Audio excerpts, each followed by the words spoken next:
একজন নারী, শোনেন, একজন নারী বনু কাইনুকার বাজারে গিয়েছিলেন তার প্রয়োজনে। ইহুদি তার শ্লীলতাহানি করেছে, তার সতর খুলে দিয়েছিল একজন ইহুদি। এটা দেখে একজন মুসলিম ভাই সেখানে থাকতে না পারে ওই ইহুদির গর্দান নামিয়ে দেয়। এই ইস্যুকে কেন্দ্র করে ইহুদিরা মিলে ওই ভাইকে শহীদ করে। তখন ওই বাজারে ওই ভাই ছাড়া আর কেউ ছিল না, একজনই ভাই ছিল।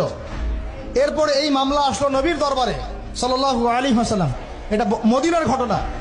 নবী সাল্লাল্লাহু আলাইহি ওয়াসাল্লাম ওই সাহাবীকে তো দোষারোপ করেনই নাই, ওই সাহাবীকে দোষারোপ করেন নাই, বরং নিজে বর্ম পরে অন্য সাহাবীদেরকে বলেছেন তোমরা বের হও, আমরা বনু কাইনুকা আক্রমণ করবো, ওকে এখান থেকে বের করে দেবো। একজন দিনী বোনের ইজ্জতের বদলা নেওয়ার জন্য পুরো বনু কাইনুকার ইহুদিদের সাথে যুদ্ধ হয়েছে। আর আমাদের বোনরা স্বেচ্ছায় ইজ্জত বিলি দিচ্ছ